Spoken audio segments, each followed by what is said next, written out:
एडजी में आपका फिर से स्वागत है, आपके पर्सनल एआई ट्यूटर के साथ। आज हम सीबीएसई क्लास 7 के क्लास 7 हिंदी विषय में मल्हार पुस्तक के अध्याय फ्यूल और एक आंट पर एक एक्सटेंडेड एपिसोड करेंगे। ये लगभग 30 से 60 मिनट का सफर है, इसलिए आराम से बैठिए। मैं गौरव हूं और मेरे साथ हैं स्वाति। पास में नोटबुक हो तो अच्छा है, लेकिन आप केवल सुनकर भी रिवीजन कर सकते हैं। मान लीजिए जयपुर की अनन्या ने इस कविता को पढ़ा, पर उसे समझ नहीं आया कि कांटा भी जीवन में जरूरी कैसे हो सकता है। आज हम कविता, कवि, प्रतीक, भाषा, प्रश्न और एग्जाम टिप्स सबको धीरे धीरे समझेंगे। बिल्कुल। और अनन्या की उलझन बहुत सामान्य है। फूल देखकर हमें सुंदरता और खुशी तुरंत समझ आती है, लेकिन कांटा देखकर केवल चुभन याद आती है। इसलिए आज हर बड़े विचार के बाद हम खुद से सवाल पूछेंगे। तुम भी मन में आंसर देना, क्योंकि सुनना तभी लर्निंग बनता है जब हम अपने शब्दों में बात दोहराते हैं। हमारा लर्निंग मैप बहुत साफ है। पहले कविता और कवि का परिचय, फिर फूल और कांटे की समानताएं, उसके बाद उनके स्वभाव और प्रभाव का अंतर, फिर प्रतीकात्मक अर्थ, बड़प्पन, महत्वपूर्ण पंक्तियां, शब्द ज्ञान, विशेषण विशेष्य, कविता की रचना विशेषताएं और क्रिएटिव एक्टिविटीज। अंत में कॉमनली टेस्टेड क्वेश्चंस और एक छोटा फाइनल चैलेंज होगा। तो पहले बताओ, इस कविता के रचनाकार कौन है? एक सेकंड पॉज करके सोचो। नाम है अयोध्याशी उपाध्याय हरऔध। अगर स्पेलिंग लिखते समय तुम नाम को ध्यान से लिखो तो ऑथर वाला प्रश्न मजबूत हो जाता है। अब मैं तुरंत आगे नहीं बढ़ूंगी। तुम्हारा आंसर क्या आ रहा है? सही। हरौद जी ने बच्चों के लिए अनेक रोचक कविताएं लिखी। स्रोत में उनकी कविता उठो लाल, अब आंखें खोलो, पानी लाई हूं, मुंह धो लो का परिचय भी दिया गया है, जिसे कई बच्चों ने बचपन में पढ़ा होगा। उनका जन्म आजमगढ़, उत्तर प्रदेश में हुआ था। और उनकी चर्चित काव्य रचना प्रिय प्रवास को खड़ी बोली का पहला महाकाव्य माना जाता है। बच्चों के लिए उनके कविता संकलनों में चंद्रचित्र और खेल तमाशा उल्लेखनीय है। एग्जाम पॉइंट ऑफ व्यू से ऑथर इंट्रोडक्शन को केवल नाम तक सीमित मत रखो। जन्म स्थान और रचनात्मक योगदान भी याद रखना उपयोगी है। अब कविता के शीर्षक पर ध्यान दो, फयूल और कांट। शीर्षक हमें दो ऐसी चीजों के सामने रखता है जो सामान्यतः विपरीत अनुभव देती हैं। फूल आकर्षण और आनंद जगाता है, जबकि कांटा सावधानी और पीड़ा का अनुभव देता है। कवि इन्हें साथ रखकर जीवन की विविधता समझाते हैं। चलो, अब पहला बड़ा सवाल, फूल और कांटे की समानता क्या है? कविता कहती है कि दोनों एक ही जगह जन्म लेते हैं और एक ही पौधा उन्हें पालता है। रात में एक ही चांद उन पर चमकता है, एक जैसी चांदनी पड़ती है, मेह बरसता है और यहाँ कवि का ऑब्जर्वेशन बहुत सूक्ष्म है। बाहरी परिस्थितियां दोनों के लिए समान है।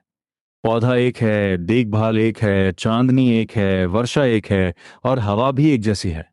लेकिन समान वातावरण का अर्थ ये नहीं कि दोनों का ढंग भी समान होगा। यही कविता का केंद्रीय कॉन्ट्रास्ट बनता है।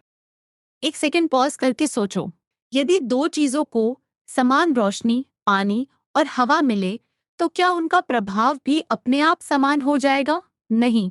कविता हमें बताती है कि जन्म और परिस्थितियां समान हो सकती हैं, पर स्वभाव और कर्म अलग हो सकते हैं। ये बात आगे व्यक्ति के गुणों से जुड़ती है। यही एक कॉमन मिसकंसेप्शन दूर कर लेते हैं। कविता ये नहीं कहती कि फूल और कांटा बिल्कुल एक जैसे हैं। वह कहती है कि उनकी उत्पत्ति और पोषण में समानता है, लेकिन उनका ढंग एक जैसा नहीं है। आंसर में समानता और भिन्नता दोनों लिखोगे, तभी उत्तर पूरा और संतुलित लगेगा। अब छोटा रिकैप। पहली समानता, एक ही जगह जन्म। दूसरी, एक ही पौधे का पालन। तीसरी, चांद और चांदनी दोनों पर समान। चौथी, मैं और हवाएं भी समान। लेकिन इन सब के बाद कविता तुरंत कहती है कि उनके ढंग एक जैसे नहीं होते। इस कॉन्ट्रा अब कांटे का प्रभाव समझते हैं। कांटा किसी की उंगलियां छेद सकता है और किसी का वस्त्र फाड़ सकता है। आगे कविता में वह प्यार में डूबी तितलियों के पंख काटने और भौरे के श्याम तन को बेधने वाला बताया गया है। इन चित्रों से कांटे की कठोरता और चोट पहुंचाने वाला प्रभाव सामने आता है। तो कांटे के बारे में सही कथन कौन सा होगा? कांटा उंगलियों को छेदता है और वस्त्र फाड़ देता है। ये भी ध्यान रखो कि कविता कांटे को सुगंध नष्ट करने वाला या तितलियों और भौरों को आकर्षित करने वाला नहीं बताती। ऑप्शन चुनते समय वही लिखना है जो कविता में सचमुच दिया गया हो। फूल का चित्र इसके विपरीत है। फूल तितलियों को अपनी गोद में लेता है और भौरे को अपना अनूठा रस पिलाता है। अपनी सुगंध और निराले रंगों से वह कली का जी खिलाता है। यानी फूल आकर्षण, स्वागत, आनंद, रंग और सुगंध का अनुभव देता है। मुझे यहाँ एक बात पूछनी है। क्या कवि केवल फूल की तारीफ और कांटे की शिकायत कर रहे हैं? पहली नजर में ऐसा लग सकता है, लेकिन पूरी कविता पढ़ने पर संदेश इससे बड़ा है। फूल और कांटा दोनों साथ हैं, इसलिए कविता हमें जीवन के सुख और कठिनाई दोनों को समझने की दिशा देती है। सही सवाल। कविता कांटे के चुभने वाले प्रभाव को छिपाती नहीं, पर उसी तुलना से हमें संतुलन समझाती है। फूल प्रसन्नता देता है, कांटा सतर्क करता है और चोट का अनुभव कराता है। इसलिए दोनों के प्रभाव अलग हैं। एग्जाम आंसर में कांटे को केवल बेकार कहना कविता के विचार को छोटा कर देगा। अब अपने मन में 2 कॉलम्स बनाओ। फूल के सामने लिखो सुगंध, निराला रंग, तितलियों को गोद, भौरे को रस, कली का जी खिलाना। कांटे के सामने लिखो उंगली में चुभना, वस्त्र फाड़ना, तितली के पंख काटना और भौरे के शरीर को। अब तक हम फर्स्ट मेजर आइडिया कवर कर चुके हैं। समान परिस्थितियों के बावजूद फूल और कांटे का प्रभाव अलग है। आगे हम इसी बाहरी तुलना को प्रतीकात्मक अर्थ में बदलेंगे। ध्यान रहे, प्रतीक का अर्थ वह गहरा भाव है जिसे कोई वस्तु अपने सामान्य अर्थ से आगे जाकर व्यक्त करती है। फूल किसका प्रतीक हो सकता है? स्रोत में फूल को प्यार, सौंदर्य, सुख, आनंद, अच्छाई, कोमलता, प्रसन्नता और परोपकार जैसे भावों से जोड़ा गया है। कांटा कठिनाई, समस्या, दुख, पीड़ा, कठोरता, बुराई और। लेकिन प्रतीक को मैकेनिकल लिस्ट की तरह मत याद करो। फूल का अर्थ है ऐसा गुण जो दूसरों के जीवन में प्रसन्नता और आनंद फैलाए। कांटे का अर्थ है ऐसा अनुभव जो कठिनाई, पीड़ा या चुनौती का एहसास कराए। कविता वस्तुओं को मानव जीवन के स्वभावों और अनुभवों से जोड़कर समझने योग्य बनाती है। एक सेकंड पॉज करके सोचो। यदि कोई व्यक्ति दूसरों की मदद करता है, प्रेम से व्यवहार करता है और वातावरण में खुशी लाता है, तो वह फूल के किन गुणों जैसा होगा? और यदि कोई व्यक्ति कठोर, स्वार्थी या दूसरों को पीड़ा देने वाला हो, तो वह कांटे के किन गुणों जैसा लगेगा? अपने शब्दों में। यह कविता का मानवीय पक्ष है। फूल और कांटे के उदाहरण से लोगों के स्वभाव में समानता और अंतर की ओर संकेत किया गया है। सभी लोग एक ही संसार में रहते हैं, पर उनके गुण, व्यवहार और प्रभाव अलग हो सकते हैं। इसलिए किसी की भिन्नता को समझना और सम्मान करना जरूरी है। क्या इसका मतलब यह है कि हमें जीवन की हर समस्या पसंद करनी चाहिए? नहीं, कविता का संदेश समस्या को अच्छा बताना नहीं, बल्कि उसके अस्तित्व को स्वीकार करके उसका सामना करना है। खुशियों का स्वागत करो, लेकिन कठिनाइयों से आंख मत चुराओ। यही संतुलित दृष्टि इस पाठ की ताकत है। अब रिकैप करो। फूल बाहरी सुंदरता के साथ प्रेम, आनंद और अच्छाई का संकेत है। कांटा चुभन के साथ कठिनाई और चुनौती का संकेत है। दोनों एक ही पौधे पर साथ रह सकते हैं, फिर भी उनका प्रभाव अलग रहता है। जीवन में सकारात्मकता और नकारात्मकता दोनों का सामना करते हुए आगे बढ़ना चाहिए। अब कविता का सबसे गहरा प्रश्न आता है, बड़प्पन किससे पहचाना जाता है? एक सेकंड पॉज करके सोचो। क्या केवल कुल का नाम, धन या बाहरी पहचान पर्याप्त है? कविता का उत्तर है नहीं। व्यक्ति के गुण, स्वभाव और कर्म ही उसके वास्तविक बड़प्पन को दिखाते हैं। अंतिम पंक्तियों में कवि पूछते हैं कि यदि किसी व्यक्ति में बड़प्पन की कमी हो तो उसके कुल की बड़ाई किस काम आएगी। भाव यह है कि महान परिवार या ऊंची पहचान अपने आप व्यक्ति को महान नहीं बनाती। यदि उसके चरित्र में अच्छे गुण नहीं है तो कुल की प्रतिष्ठा अधूरी है। तो सबसे उपयुक्त निष्कर्ष क्या होगा? व्यक्ति के कर्मों के कारण ही लोग उसका सम्मान करते हैं। साथ ही यदि व्यक्ति अच्छे कार्य करता है तो उसके कुल को भी प्रसिद्धि मिल सकती है। यहाँ डायरेक्शन समझो। कुल व्यक्ति को महान नहीं बनाता। व्यक्ति के गुण और कर्म कुल का नाम उज्जवल कर सकते हैं। बड़प्पन का अर्थ केवल बड़ा होना नहीं है। इसका अर्थ बड़ाई, श्रेष्ठता, महत्व, गौरव और व्यक्तित्व या चरित्र की ऊंचाई है। कोई व्यक्ति विनम्र, दयालु, सहनशील, उदार, त्यागी और परोपकारी व्यवहार से बड़प्पन दिखा सकता है। ये बाहरी दिखावे से अधिक आचरण का विषय है। अब सोचो, बड़प्पन से जुड़े शब्द कौन से हैं? दया, सहनशीलता, उदारता, विनम्रता, त्याग, संतोष, समर्पण, आदर, सम्मान, निष्ठा, परोपकार और सद्भावना। अहंकार, घमंड, ईर्ष्या, द्वेष। एक यूजफुल डिस्टिंक्शन देखो, बड़प्पन का संबंध केवल उपलब्धि से नहीं बल्कि उस उपलब्धि के पीछे के स्वभाव और कर्म से है। कविता हमें व्यक्ति को उसके कुल या नाम से नहीं, उसके गुणों और व्यवहार से परखने की सीख देती है। यह उत्तर लेखन में सेंट्रल आइडिया के रूप में लिखा जा सकता है। क्या फूल और कांटे को लोगों के दो अलग स्वभावों की तरह पढ़ना उचित है? हाँ, क्योंकि पाठ की गतिविधि स्वयं इनके प्रतीकात्मक अर्थ पर चर्चा कराती है। फूल जैसे व्यक्ति प्रेम और प्रसन्नता फैला सकते हैं, जबकि कांटे जैसे स्वभाव दूसरों को चोट या असुविधा दे सकते हैं। अब पहली महत्वपूर्ण पंक्तियों का भाव समझते हैं। एक पौधा फूल और कांटे दोनों को पालता है। चांदनी, मेघ और हवा भी दोनों पर समान रूप से पड़ते हैं, फिर भी उनके ढंग एक जैसे नहीं हैं। उत्तर में पहले समानता, फिर अंतर और अंत में कवि का संदेश लिखना सबसे स्पष्ट तरीका होगा। मैं इसे एक लिसनर चेक बनाती हूँ। यदि प्रश्न आए कि कविता में सभी पौधों पर समान रूप से लागू होने वाली बातें कौन सी हैं, तो क्या लिखोगे? एक ही चांदनी, मेह और हवा का मिलना तथा एक ही पौधे का उन्हें पालना। ध्यान रहे, यह समानता उनके स्वभाव की समानता नहीं है। दूसरी पंक्तियों में कांटे की क्रिया और फूल की क्रिया आमने सामने आती है। कांटा उंगली छेदता, वस्त्र फाड़ता, तितली के पंख काटता और भौरे के शरीर को बेधता है। फूल तितली को गोद देता, भौरे को रस पिलाता और अपने सुगंध तथा रंगों से कली का मन खिलाता है। पंक्ति है, एक सबकी आंख में खटकता है, दूसरा सिर पर सुहाता है। इसका भाव क्या है? एक प्रकार का व्यवहार लोगों को अप्रिय लगता है, जबकि दूसरा व्यवहार सम्मान और प्रशंसा पाता है। यहाँ फूल और कांटा केवल पौधे के अंग नहीं रह जाते, वे मनुष्य के आचरण के संकेत बन जाते हैं। इस पंक्ति पर आंसर फ्रेम बनाओ। कवि बताना चाहते हैं कि लोगों को अच्छे, विनम्र, उपयोगी और प्रेमपूर्ण स्वभाव वाले व्यक्ति पसंद आते हैं। इसके विपरीत कठोर, स्वार्थी या दूसरों को पीड़ा देने वाले व्यक्ति आंखों में खटकते हैं। उत्तर में बड़प्पन को कुल के बजाय व्यवहार से जोड़ना मत भूलना। अब तक का दूसरा बड़ा रिकैप, समान जन्म और समान प्राकृतिक परिस्थितियां, लेकिन अलग कार्य। कांटा चोट और असुविधा का चित्र देता है, फूल प्रेम, सुगंध, रंग और आनंद का। और अंतिम मोड़ ये कि वास्तविक बड़प्पन कुल की ऊंचाई से नहीं, व्यक्ति के गुण और कर्म से।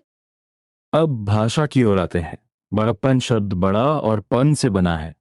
पन किसी भाव या अवस्था का संकेत देता है, इसलिए बड़प्पन का अर्थ है बड़ा होने का भाव, श्रेष्ठता, गौरव या चरित्र की ऊंचाई। इसे केवल शारीरिक आकार समझना गलत होगा। एक एग्जाम्पल सेंटेंस भी दिया गया है, उनकी सादगी और बड़प्पन ने सबका मन जीत लिया। इससे समझ आता है कि बड़प्पन किसी के व्यवहार से दिखाई दे सकता है। अब तुम बताओ, सादगी, दया और विनम्रता में कौन सा साझा भाव है? हाँ, ये व्यक्ति के अच्छे चरित्र को दिखाते हैं। अब विशेषण और विशेष्य समझते हैं। श्याम तन में तन संज्ञा है और श्याम उसके रंग की विशेषता बताता है, इसलिए श्याम विशेषण और तन विशेष्य है। विशेषण वह शब्द है जो किसी संज्ञा या सर्वनाम की विशेषता बताए। विशेष्य वह शब्द है जिसकी विशेषता बताई जाए। अब 3 छोटे चेक्स। पर बसन में वर वस्त्र की विशेषता बताता है, इसलिए वर विशेषण और बसन विशेष्य। अनूठा रस में अनूठा विशेषण और रस विशेष्य। निराले रंग में निराले विशेषण और रंग विशेष्य। शब्द के संबंध को देखो, केवल कविता की पंक्तियों से विशेषण पहचानने का अभ्यास परीक्षा में सीधे पूछा जा सकता है। श्याम रंग बताता है, वर अच्छा या श्रेष्ठ होने का भाव देता है, अनूठा रस की विशेषता बताता है और निराले रंगों की विशेषता। उत्तर लिखते समय विशेषण और विशेष्य को अलग अलग साफ लिखो। कविता में कुछ शब्द भाव को ज्यादा जीवंत बनाते हैं। प्यार डूबी तितलियां तितलियों के फूल के प्रति आकर्षण और प्रेम जैसा भाव दिखाता है। श्याम तन भौरे के काले शरीर का चित्र खींचता है। ऐसे शब्दों को अंडरलाइन करके उनके सामने छोटा सा अर्थ लिखना एक्टिव रिकॉल के लिए अच्छा अभ्यास है। अब कविता की रचना विशेषताएं। भाषा सरल है, इसलिए बच्चों के लिए भाव समझना आसान होता है। कविता में लय है और हर दूसरी पंक्ति के अंतिम शब्दों में मिलती जुलती ध्वनि दिखाई देती है। इसे तुकांत का प्रयोग कहा गया है। तुक कविता को सुनने में प्रवाह और संगीतात्मकता देता है। कविता में और शब्द का एक संक्षिप्त रूप भी दिखाई देता है, जहां बोलते समय अंतिम ध्वनि पूरी तरह नहीं बोली जाती। कवि लय के अनुसार ऐसा प्रयोग करते हैं। इसे देखते समय शब्द को केवल गलत स्पेलिंग मत समझ लेना। यहाँ काव्य लय के लिए ध्वनि में बदलाव किया गया है। अब कुछ काव्य उपकरण पहचानते हैं। किस तरह कुल की बड़ाई काम दे में प्रश्न पूछा गया है। आंख में खटकना मुहावरे का प्रयोग है। फूल और कांटा एक दूसरे के विपरीत अर्थ वाले शब्दों की तरह रखे गए हैं। इन फीचर्स को पंक्ति के साथ जोड़कर लिखना ज्यादा प्रभावी उत्तर होगा। प्राकृतिक वस्तुओं को मानवीय कार्य और भाव देना भी कविता की विशेषता है। फूल तितली को गोद में लेता है, भौरे को रस पिलाता है और कली का जी खिलाता है। फूल वास्तव में मनुष्य की तरह गोद नहीं लेता, इसलिए यह मानवीकरण का सुंदर उदाहरण समझा जा सकता है। एक क्विक क्विज। भौर को अपना अनूठा रस पिलाया में कौन सी विशेषता प्रमुख है? उत्तर है फूल को मानवीय कार्य करते हुए दिखाया गया है। साथ ही अनूठा शब्द रस की विशेषता भी बता रहा है। एक ही पंक्ति में एक से अधिक लैंग्वेज फीचर्स मिल सकते हैं, इसलिए ध्यान से पढ़ना जरूरी है। अच्छा, अब मुझे लगता है कि कविता की सुंदरता केवल मैसेज में नहीं, एक्सप्रेशन में भी है। सरल शब्द, चित्रात्मक दृश्य, कॉन्ट्रास्ट, तुकांत और मानवीकरण मिलकर कविता को रोचक बनाते हैं। यदि क्वेश्चन आए कि कविता की भाषा और शैली की विशेषताएं बताइए, तो इन पॉइंट्स को छोटे, स्पष्ट वाक्यों में लिख। अब हम क्रिएटिव एक्टिविटीज की ओर बढ़ रहे हैं। पाठ में फूल और कांटे के प्रतीकों को अलग अलग भावों से जोड़ने को कहा गया है। फूल के साथ दया, अच्छाई, सुख, सुंदरता, कोमलता, आनंद और प्रेम जैसे भाव रखे जा सकते हैं। कांटे के साथ बुराई, दुख, कठोरता, पीड़ा और स्वार्थ जैसे भाव। यहाँ एक जरूरी बात है।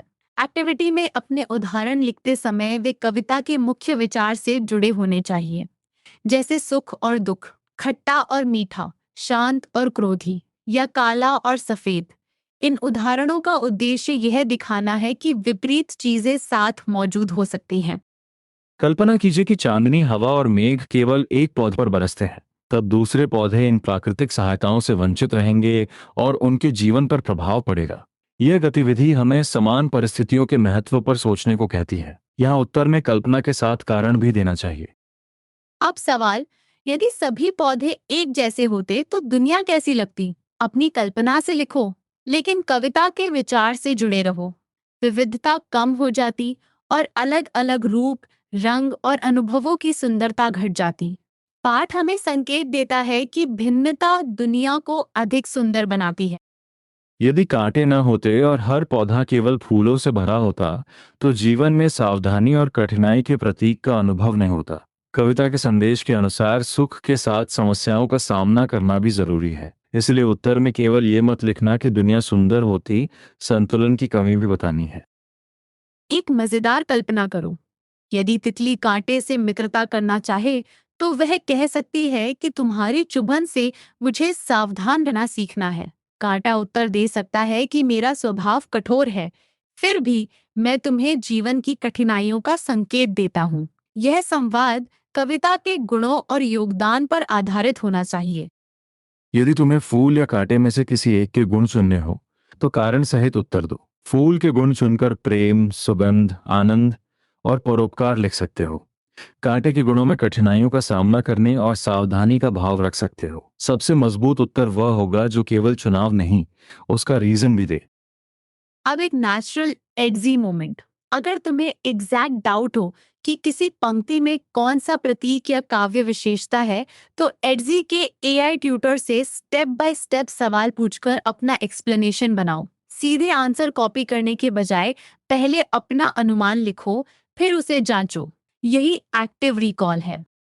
और अब हम कविता से बाहर के उदाहरणों पर सोचते हैं। नमक और चीनी, शांत और क्रोधी स्वभाव, खट्टा और मीठा स्वाद, काला और सफेद रंग सुख और दुख जैसे जोड़े दिखाते हैं कि विपरीत अनुभव साथ साथ संसार का हिस्सा हो सकते हैं। यही फूल और कांटे का व्यापक संदेश है।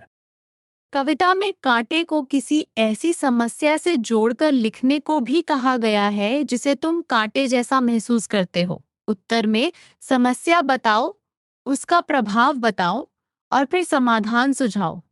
केवल शिकायत करने से उत्तर अधूरा रहेगा।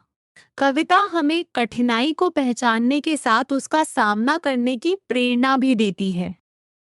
सृजन में कविता पर चित्र बनाना और फूल तथा कांटे के बीच संवाद लिखना शामिल है। संवाद का विषय उनके गुण और जीवन में योगदान हो सकता है। फूल कह सकता है कि वह सुगंध और सुख फैलाता है, जबकि कांटा संघर्ष की याद दिलाने और सुरक्षा देने की बात कर सकता है। वाद विवाद का विषय है। जीवन में फूल और कांटे दोनों की आवश्यकता होती है। फूल के पक्ष में प्रेम, आनंद और सुंदरता के तर्क होंगे। कांटे के पक्ष में कठिनाई, सावधानी और संघर्ष के संकेत रखे जा सकते हैं। अंत में संतुलित निष्कर्ष देना होगा कि जीवन में दोनों अनुभवों को समझना जरूरी है। अब तक हम कविता का विचार, भाषा और एक्टिविटीज कवर कर चुके हैं। वाद विवाद में केवल अपनी बात बोलना पर्याप्त नहीं, दूसरे समूह की बात ध्यान से सुनना और उसके तर्क पर उत्तर देना भी जरूरी है। पाठ में तैयारी, बोलने का समय, प्रश्न पूछने और निर्णायकों की भूमिका पर भी ध्यान दिया गया है। अब एग्जाम रिवीजन शुरू। पहला प्रश्न, फूल और कांटे में सही समानता कौन सी है? वे एक ही पौधे पर उगते हैं और उन्हें समान प्राकृतिक परिस्थितियां मिलती हैं। दूसरा, सही अंतर क्या है? उनके स्वभाव और प्रभाव एक जैसे नहीं हैं। तीसरा, कांटा क्या करता है? वह उंगली छेद सकता और वस्त्र फाड़। दूसरा प्रश्न समूह बड़प्पन पर हो सकता है। सबसे उपयुक्त उत्तर है कि बड़प्पन व्यक्ति के गुणों, स्वभाव और कर्मों से पहचाना जाता है। केवल कुल का नाम या परिवार की प्रतिष्ठा किसी व्यक्ति की कमियों को नहीं ढक सकती। अच्छे कर्म व्यक्ति के साथ साथ उसके कुल को भी प्रसिद्धि दे सकते हैं। तीसरा प्रश्न समूह सेंट्रल मैसेज पर हो सकता है। उत्तर में लिखो कि कविता सिखाती है कि एक ही स्थान और समान परिस्थितियों में रहते हुए भी चीजों या व्यक्तियों के गुण और प्रभाव अलग हो सकते हैं। हमें सुखों का स्वागत करना चाहिए, कठिनाइयों का सामना करना चाहिए और दूसरों की भिन्नता का सम्मान करना चाहिए। कॉमन मिस्टेक नंबर 1, फूल को केवल सुंदर और कांटे को केवल बुरा लिख देना। इससे कविता का संतुलित संदेश छूट जाता है। कॉमन मिस्टेक नंबर 2, बड़प्पन को कुल या धन से जोड़ना। कॉमन मिस्टेक नंबर 3, विशेषण और विशेष्य को बिना संबंध समझे चुनना।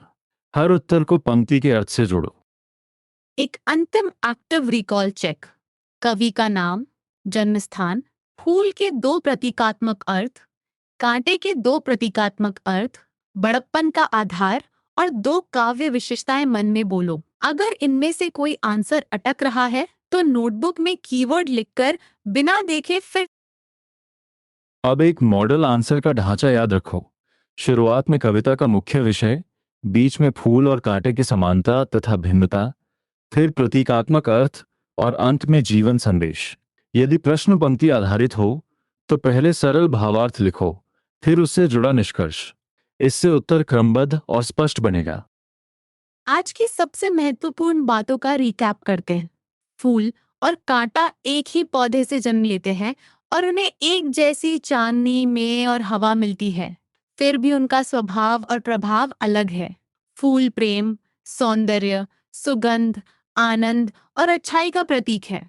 कांटा कठिनाई, पीड़ा, कठोरता और कविता का निष्कर्ष है कि वास्तविक बड़प्पन कुल से नहीं, गुणों, स्वभाव और कर्मों से आता है। कॉमन मिस्टेक याद रखो, कांटे को केवल बेकार मत लिखना, वह जीवन की कठिनाइयों का संकेत भी है। अब छोटी चुनौती है, बिना देखे 5 वाक्यों में कविता का सार लिखो और फूल तथा कांटे का एक संवाद बनाओ। फिर उसे एग्जी में स्टेप बाय स्टेप जांचो या किसी मित्र को पढ़ाकर समझाओ।